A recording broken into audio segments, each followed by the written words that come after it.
반갑습니다. 오늘도 이 예배 자리에 나오신 우리 성도님들을 환영하고 축복합니다. 주님이 주시는 평안이 저와 여러분에게 늘 충만하기를 소망합니다. 한 주 평안하게 잘 보내셨죠, 여러분? 날씨가 생각보다 많이 덥습니다. 그렇죠? 제가 솔직히 더위를 잘 안 타서 덥다라는 말을 잘 안 하는데 지난 한 주는 조금 덥다고 느껴질 정도로 좀 많이 더위가 극심한데 이 더위에 모두 다 건강에 유념하시기를 바랍니다. 우리 옆에 계신 분들과 이렇게 인사 나눕시다. 올여름도 잘 이겨냅시다. 아멘. 자, 여름을 잘 이겨내는 방법 여러 가지가 있겠지만은 주님 안에 있으면 됩니다. 주님 안에서 말씀과 기도로 이 더위를 이겨내시기를 축복합니다. 우리가 지난 주일은 맥주 감사 주일로 드렸습니다. 상반기 동안 지난 6개월 동안 하나님께서 베풀어 주신 그 은혜를 돌아보며 주님께 감사와 찬양의 시간을 가졌는데요.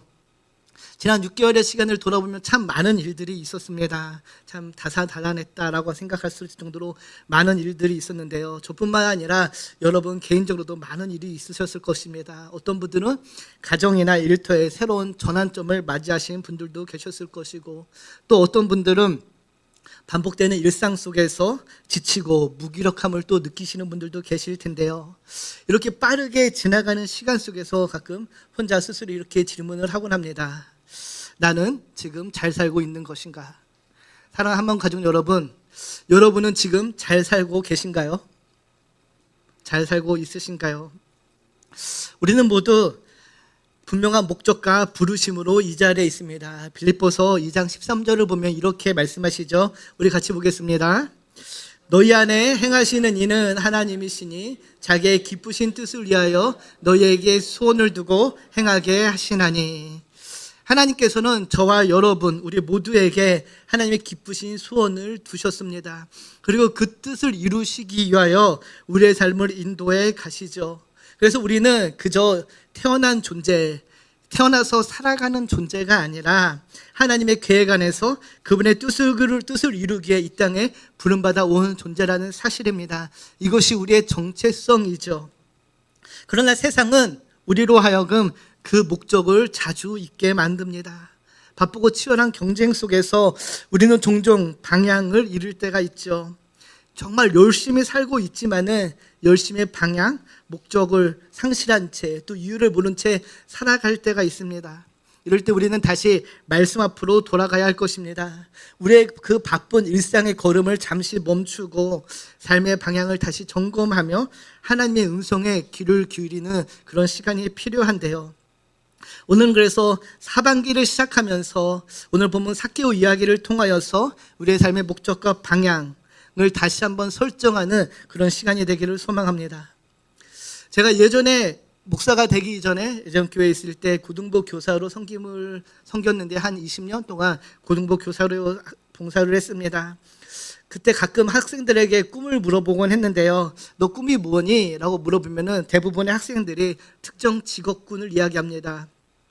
근데 또 어떤 학생들은 돈을 많이 벌고 싶다라고 이야기를 하기도 하고요. 어떤 학생들은 유명해지고 싶다고 이야기를 하곤 합니다.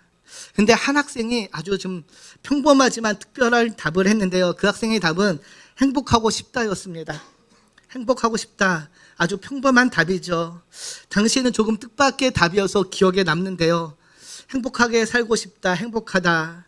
그 친구뿐만 아니라 저와 여러분 모두가 원하는 삶의 모습이 아닐까 생각합니다. 이 세상의 모든 사람들이 원하는 그 삶의 방식을, 삶을 한마디로 압축하여 설명한다면 행복이라고 설명할 수 있을 것 같습니다. 우리가 돈을 버는 것도, 또 좋은 직업을 가지려고 하는 것도, 또 꿈과 비전을 이루려고 하는 것도, 또 건강을 유지하는 것도 모두 행복하기 위해서이죠. 모든 사람은 행복을 꿈꿉니다. 그래서 아리스토텔레스는 행복은 최후의 독자적인 존재요 모든 활동의 목표라고 이야기합니다. 우리의 삶을 이뤄가는 그 모든 행동의 최종 목적이 행복이라고 이야기하는 것이죠. 모든 사람이 예외 없이 행복하기를 추구합니다. 그래서 여러 가지 행복을 추구하는 방법들을 모색해 나가죠. 어떤 학생들은, 어떤 친구들은, 어떤 사람들은 공부를 많이 하고 좋은 대학에 가서 좋은 직장에 가면은 행복할 것이다라고 생각을 하고 그거에 매진을 합니다. 또 어떤 사람들은 돈을 많이 벌면은 행복하고 또 안정된 삶을 유지할 수 있을 것이다라고 생각을 해서 돈을 쫓아가지요. 또 어떤 사람들은 다른 사람들로부터 지금 인정을 받으면은 유명해지면은 행복할 것이다라고 생각을 해서 또 거기에 매진해서 살아갑니다. 또 어떤 사람들은 자유로운 삶을 추구하죠.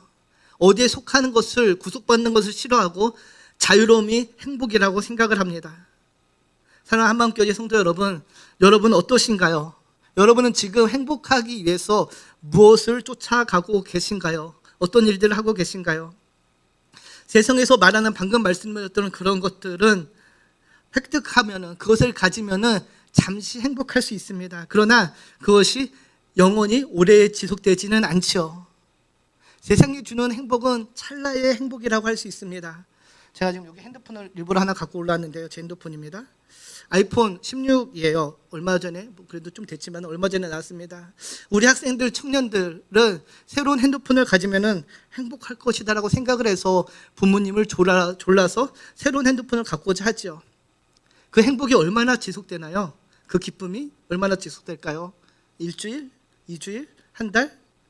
한 달이 지나면은 이거는 그냥 핸드폰일 뿐입니다.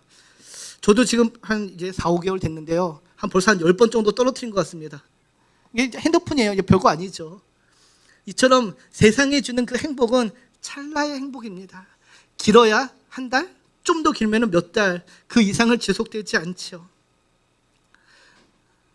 무엇을 의미하나요? 세상에서 주는 그 행복들, 행복의 조건들은 우리의 행복을 다 채워주지 못한다는 것이죠.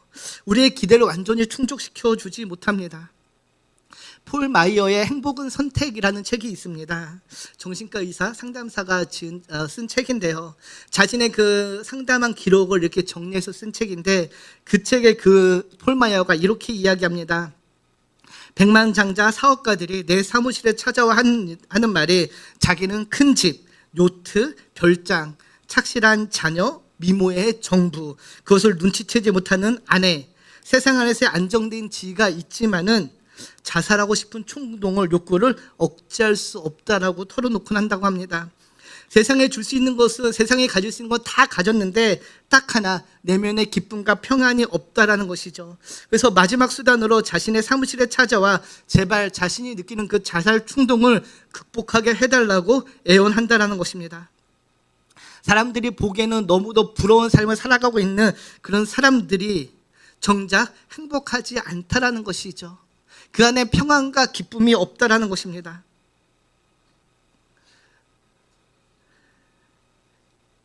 세상에서 주는 그 모든 것들은 영원한 행복을 줄 수 없다라는 것이죠. 막상 그것을 얻으면은 또 다른 것을 얻고 싶어하고 그 안에 있는 내면의 갈증, 공허함을 채워줄 수 없다라는 것입니다. 오늘 본문의 삭개오가 이 정신과 의사 폴 마이어를 찾아온 그런 백만장자와 같은 사람이었습니다. 모든 것을 다 가진 것처럼 보였지만은 정작 아무것도 갖지 못한 내면의 공허함과 갈증으로 가득 찬 그런 삭개오가 오늘 본문을 보면은 그의 인생이 바뀌게 되는 것을 보게 되죠. 주님을 만남으로 그의 인생이 변화가 되는데요. 그의 인생이 변화되는 그 모습을 보며 우리의 삶의 방향을 한번 확인하고자 합니다. 먼저 본문 1절, 2절을 보면 이렇게 시작을 하죠. 우리 같이 보겠습니다. 예수께서 여리고로 들어가 지나가시더라. 삭개오라 이름하는 자가 있으니 세리장이요 또한 부자라.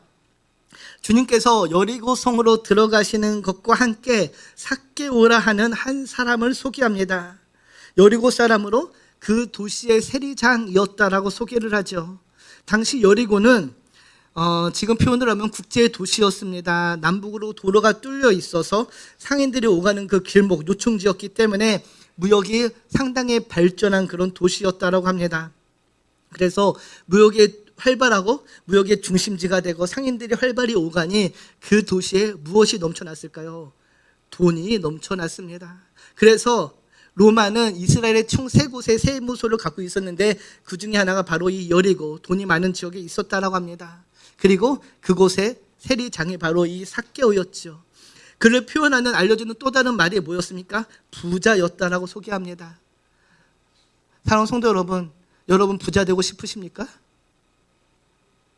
아닌가요? 사람들이 다 원하는 부를 가지고 있는 사람이었습니다. 그런데 아이러니하게도 당시 세리는 유대인들로부터 그렇게 좋은 대접을 받지 못했습니다. 당시 세리들은 로마의 앞잡이처럼 여겨졌죠. 동족인 자신들에게 과대한 세금을 부과함으로 자신들의 그 부를 착취하는 착취의 대상이라고 여겨졌습니다. 그래서 심하게는 민족의 반역자로 취급을 받았는데요. 그래서 탈무드에 보면은 이런 말이 있습니다. 세리와 뱀을 만나면은 세리를 먼저 돌로 쳐 죽이라. 우리가 보면은 보통 뱀을 먼저 죽여야 될 것 같은데 세리를 먼저 죽여야 할 정도로 세리를 악하게 본 것이죠. 그래서 오늘 본문 7절을 보면 사람들의 시선이 어떠한지 알 수 있는데요. 이렇게 이야기하죠. 무사람이 보고 수군거리를 이르되 저가 죄인의 집에 유하러 들어갔다. 세리는 죄인이었습니다. 죄인 취급을 받았죠. 그래서 이 세리는 회당에 들어갈 수 없었다라고 이야기합니다. 당시 그 유대인 공동체는 회당을 중심으로 모여 생활하는 그런 집단 공동체였습니다. 그래서 회당에 들어가지 못한다는 것은 무엇을 의미하냐? 바로 그 공동체에서 배척받고 있다는 것을 이야기하죠. 공동체 안에 들어가지 못하고 따돌림을 당하는 그런 삶을 살아갈 수밖에 없었다는 것입니다. 소외된 존재라는 것이죠. 조롱과 멸시의 대상이었다는 것입니다. 삭개오는 부와 권력을 소유했지만은 부와 권력이 진정한 행복과 만족을 가져다 주지 못한 것이죠.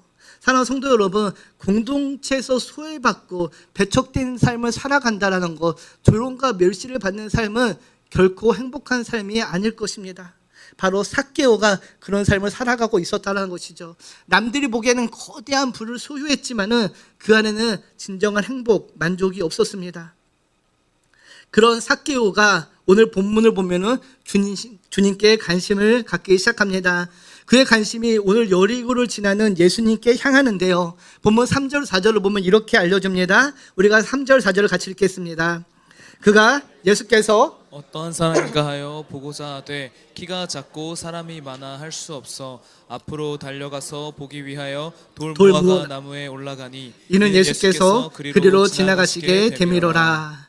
3절을 보면은 그가 예수께서 어떠한 사람인가 보고자 했다라고 전하죠. 예수님에 대한 소문을 들었던 것 같습니다. 세리의 친구, 죄인들의 친구라는 그 주님에 대한 소문을 들었던 것이죠. 그래서 그분이 어떤 분인지를 알고 싶어 했던 것입니다. 그런데 반전이 있죠. 키가 작아서 볼 수 없었다라고 이야기합니다. 키 작은 자의 소름입니다. 저처럼 키가 작은 사람은 단에 뭐를 깔아야지만 이렇게 설 수 있는, 사람들이 많으면 앞으로 나갈 수 없는 그런 소름이 있었습니다. 그런데 그가 키가 작아 사람이 많아 할 수 없었다, 볼 수 없었다라고 이야기하는 이 말씀의 삭개오의 현재 위치를 알려줍니다. 만약에 삭개오가 사람들에게 존경을 받고 존중받는 사람이었다라면은 사람들은 그를 위하여 길을 터줬을 것입니다. 배려했을 것이죠. 그런데 그런 배려가 삭개오에게는 없었습니다.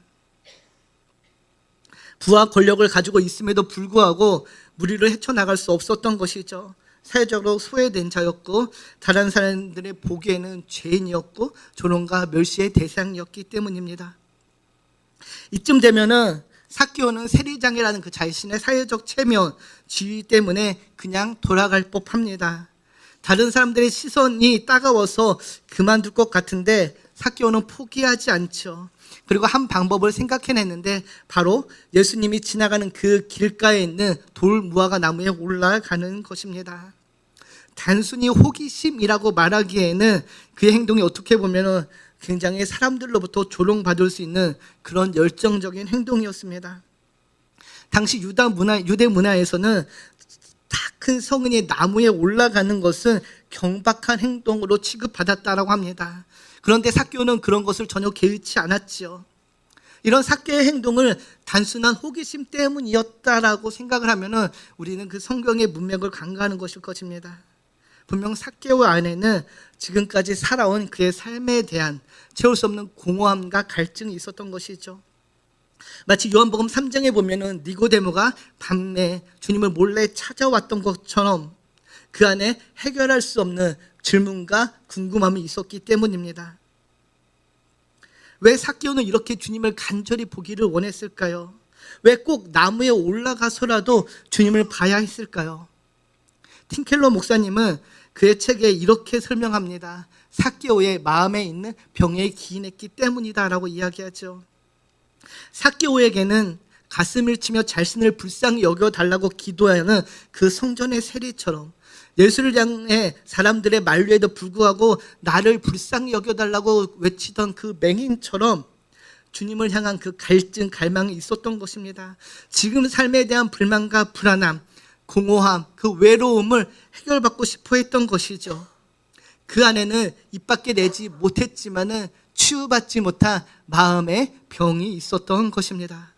사랑하는 마음 가족 여러분, 아마 저와 여러분에게도 입 밖으로 표현하지 못하는 그런 마음의 병이 있을 수 있습니다. 재물의 문제로, 때로는 가족의 문제로, 또 여러 가지 이유와 갈등으로 야기된 말 못한 마음의 병이 누구에게나 한 가지 정도는 있습니다. 그런데 이 병은 어떤 약이나 치료로 해결되지 않지요. 삭개오 역시 그랬던 것입니다. 그런 마음의 병을 갖고 있었기에 그는 주님을 간절히 보기 원했던 것이죠. 솔직히 우리는 삭개오의 그 마음이 어떠한지 다 알 수 없습니다. 성경에 정확하게 기록하고 있지 않기 때문에 알지 못하지만은 그러나 확실한 것 하나는 그가 주님을 보기를 갈망했다라는 것이죠. 주님을 만나기를 기대했다라는 것입니다. 그동안 돈을 쫓았던 그의 삶에, 돈의 목적이었던 그의 삶에 미세한 균열이 생기기 시작한 것이죠. 하만 가족 여러분, 지금 우리의 삶은 어떤가요? 여러분의 마음은 지금 어떠하신지요? 마음이 부유하고 기쁨과 평안이 가득하십니까? 아니면은 여전히 무언가를 갈망하고 계십니까? 그런데 그것을 이루지 못해서 두려워하고 불안해하며 낙심과 좌절 속에 있으신가요? 아니면 그렇게 바라던 것들을 이루었는데, 바라던 것들이 마음에 채워졌는데 더 큰 허전함과 또 다른 목마름이 있으신지요? 만약 여러분의 그 상황 가운데 기쁨이 없고 갈망함과 새로운 것에 대한, 새로운 삶에 대한 갈망이 계속된다라면은 지금까지 살아왔던 나의 삶이 결코 나를 만족시키지 못한다라는 그런 공허함을 느끼고 있다라면 지금 바로 이 시간, 이 시점이 나무에 올라갈 때입니다. 주님을 만나기를 갈급해했던 삭개오처럼 나무에 올라가 주님을 만날 때라는 것이죠. 오늘 앞에 본문을 보면은 누가복음 18장 17절에 보면은 이렇게 주님께서 말씀하시죠. 우리 같이 한번 보겠습니다. 내가 진실로 너희에게 이르노니 누구든지 하나님의 나라를 어린아이와 같이 받아들이지 않는 자는 결단코 거기 들어가지 못하리라 하시니라. 오늘 본문의 삭개오는 자신의 자존심을 내려놓고 다른 사람의 시선을 아랑곳하지 않고 어린아이와 같이 나무에 올라갔습니다. 주님께서 뭐라고 말씀하시죠? 어린아이와 같지 않으면 하나님 나라를 볼 수 없고 들어갈 수 없다라고 이야기합니다. 너무도 놀라운 우연 아닌가요? 사랑하는 성도 여러분, 우리가 어린아이처럼 나무에 오르지 않는다라면 주님을 만날 수 없다라는 것입니다. 어린아이와 같이 되지 않고는 주님을 볼 수 없다라는 것이죠. 어린아이와 같이 된다는 것이 무엇을 의미하나요, 여러분? 어린아이의 특징이 무엇인가요? 많은 것을 쉽게 잘 받아들인다는 것입니다. 동화 속의 이야기를 들으며 그 동화의 세계에 빠져서 그것을 실제로 생각한다라는 것이죠. 근데 어떠십니까? 어른이 되면은 그렇지 않죠. 그 동화 속의 이야기는 허구인 것을 모두 알기 때문에 잘 받아들이지 않죠. 바로 이것이 세상 사람들, 또 주님을 알지 못하는 사람들이 성경을 바라보는 시선입니다. 사람들은 성경에 이야기된 수많은 기적의 이야기를 무리를 걷는 예수님의 모습이나 오병이어의 기적이나 또 홍해가 갈라지는 그런 기적들을 동화로 치부해 버립니다. 허구로 치부해 버리죠. 실제 사람들이 이런 이야기를 믿지 못해서 교회를 떠나기도 합니다. 그런데 성경에서 무엇이라고 이야기합니까? 어린아이와 같이 아니하며, 마치 어린아이처럼 그 사실들을 온전히 받아들이지 않는다라면은 하나님 나라에 들어가지 못한다라고 이야기합니다. 어린아이처럼 나무에 올라가 주님을 갈망하지 않는다라면은, 어린아이처럼 성경에 있는 그 이야기를 온전히 받아들이지 못한다라면은 우리는 하나님 나라를 볼 수 없다고 이야기하는 것이죠. 다른 말로 하면은 성경의 이야기를 온전히 받아들일 때에 우리 안에 새로운 삶이 시작된다라는 것입니다. 만약에 성경에 말하는 그 모든 것들을 우리가 온전히 받아들일 수 있다라면은 우리 안에 채워지지 않는 그 갈망과 공허함을 해결받게 된다라는 것이죠. 삭개오의 그 갈망이 바로 그런 갈망이었습니다. 바라기는 우리 한마음교회 모든 성도 여러분, 성경의 이야기를 어린아이처럼 받아들이며 삭개오처럼 주님을 만나기에 갈망하며 나무에 올라가는 모두가 되기를 주님의 이름으로 축복합니다. 이렇게 나무에 올라가 주님을 바라보는 삭개오에게 주님이 찾아오시죠. 그리고 5절을 보면 이렇게 이야기합니다. 우리 같이 5절을 보겠습니다. 예수께서 그곳에 이르사 쳐다보시고 이르시되 삭개오야 속히 내려오라. 내가 오늘 내 집에 유하여야 하겠다 하시니. 아멘. 예수님은 삭개오가 누구인지 알고 계셨습니다. 그리고 그에게 오늘 내가 너의 집에 유하여야 하겠다라고 말씀하시죠. 아마 삭개오는 깜짝 놀랐을 것입니다. 자신이 누구인지 말을 하지 않았는데도 불구하고 자신의 이름을 부르며 더욱이 죄인과 같은 자신의 집에 머물겠다라고 얘기하시는 그 주님의 음성에 크게 놀랐을 것이죠. 주변의 그 누구도 자신을 신경 쓰지 않았습니다.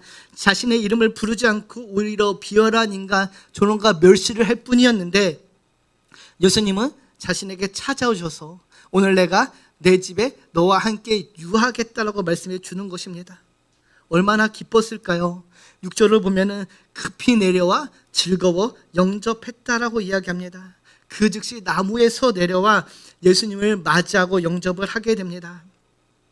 사랑하는 한마음 가족 여러분, 당시 문화를 보면은요, 유대 문화에서는 누군가를 집으로 맞아들인다라는 거고, 그리고 식사를 같이 한다라는 것은 이제 그 사람과 깊은 교제를 나눔을 의미합니다. 친구 이상의 관계로 발전했다는 것을 의미하죠. 삭개오는 예수님의 초청을 받아들이고 이제 예수님과의 깊은 교제를 하기 시작합니다. 그런데 분명하게 우리가 알아야 할 것은 주님께서 삭개오를 부르실 때의 모습입니다. 주님께서는 삭개오에게 내 모든 삶의 부정을 깨끗하게 회개하고 나면은 내가 너와 함께 하겠다라고 말씀하지 않으시죠. 주님은 그저 단순히 먼저 오늘 내가 내 집에 머물겠다라고 말씀하셨습니다. 무엇을 의미하냐면 내가 죄인임에도 불구하고 삭개오 너야 네가 죄인임에도 불구하고 나는 너와 함께 하기를 원한다라고 지금 말씀하고 계신 것입니다. 삭개오를 향한 주님의 사랑의 손길이었습니다. 복음의 메시지였지요. 삭개오를 부르신 주님의 이 초청은 그래서 삭개오를 구원케 하는 구원의 부르심이었습니다.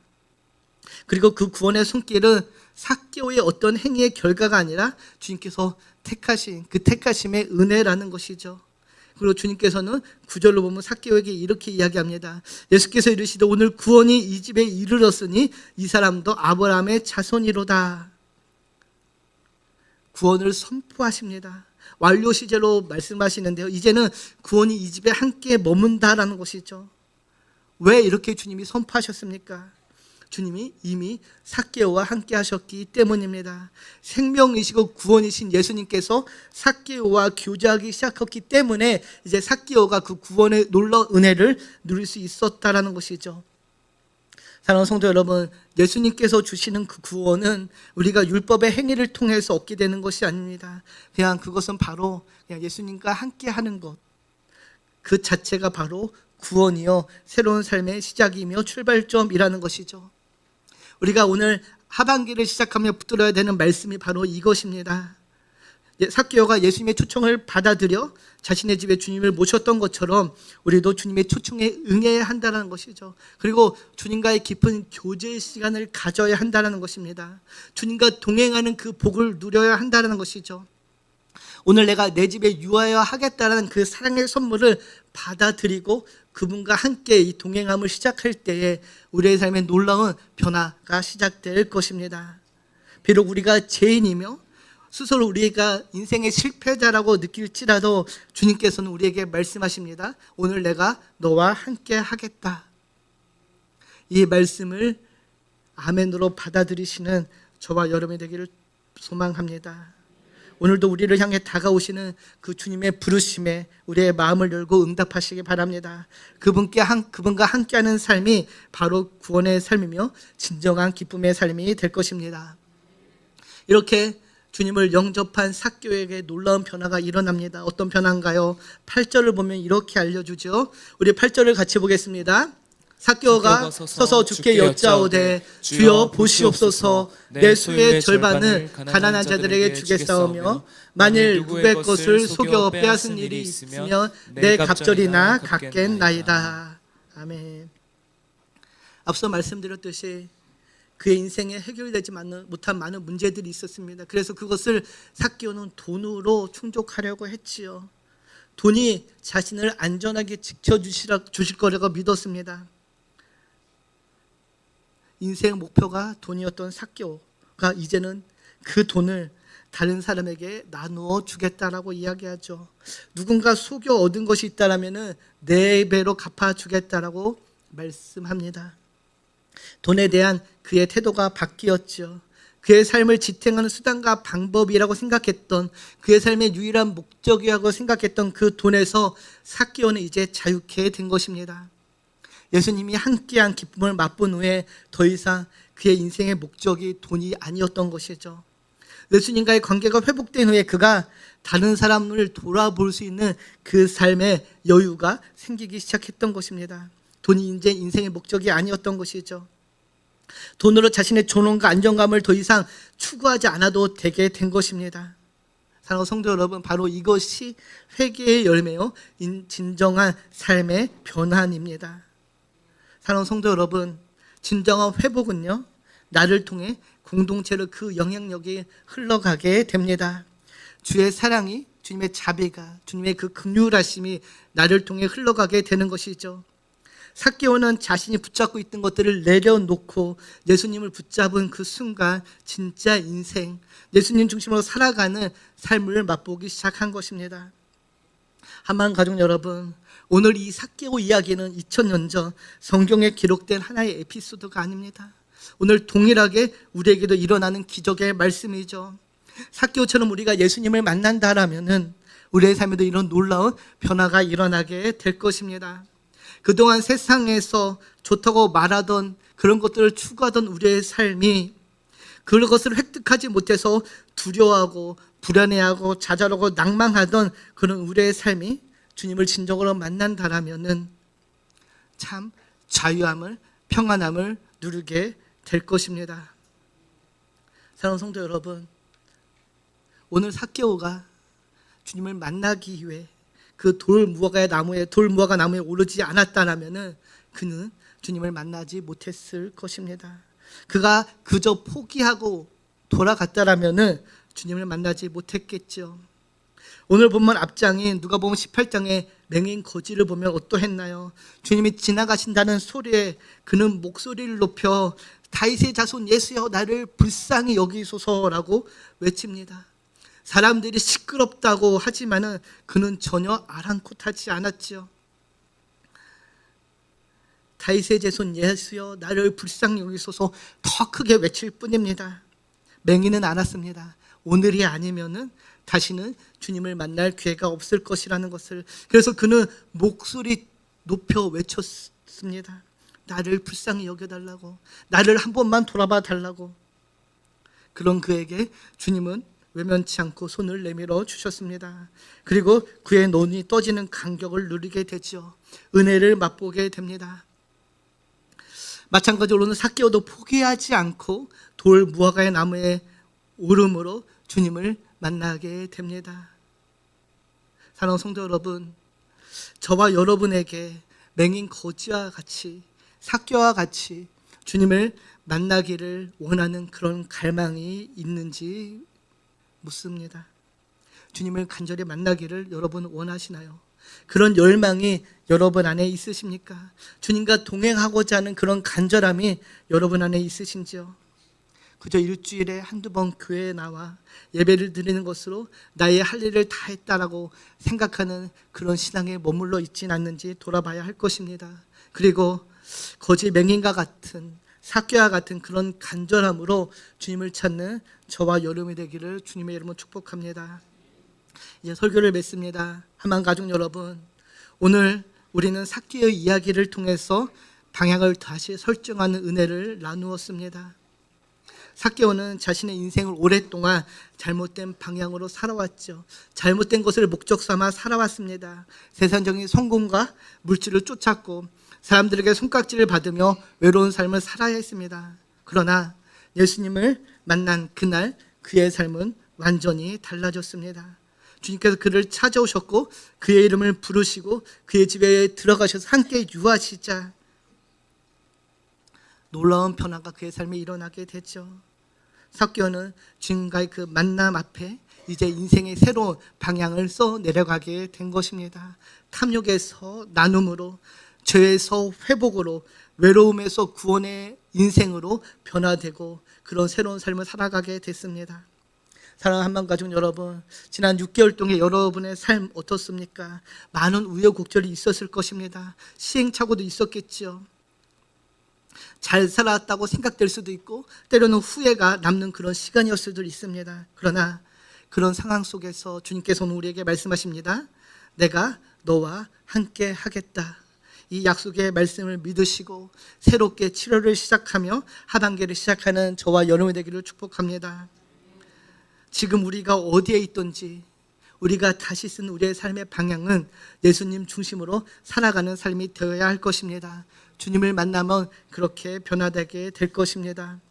혹시 지금 길을 잃었다고 느껴진다면 조용히 주님을 바라보시기를 바랍니다. 주님께서 우리를 부르시고 만나주시며 동행해 주실 것입니다. 우리 인생의 방향을 오늘 말씀으로 다시 한번 설정하고 주님이 주시는 그 놀라운 은혜를 기대하며 나아가는 주의 자녀 되기를 축복합니다. 제가 자주 보는 유튜브 채널 중에 하나가 빠니보틀이라는 채널이 있습니다. 여행 채널인데요. 그 사람은 이렇게 여행을 하고 맨 마지막에 엔딩 크레딧으로 세 줄로 여행을 요약하더라고요. 오늘 본문을 세 줄로 요약해봤습니다. 우리 함께 볼까요? 같이 읽겠습니다. 예수님은 홀로 있는 나를 먼저 찾아오신다. 예수님을 만나며 나의 삶의 방향이 재설정된다. 우리의 삶의 방향은 예수님 중심으로 살아가는 삶이다. 아멘. 바라긴 우리의 삶의 방향이 예수님의 중심으로 살아가는 모두가 되기를 축복합니다. 우리 찬양하겠습니다. 표대를 향하여 함께 찬양합니다.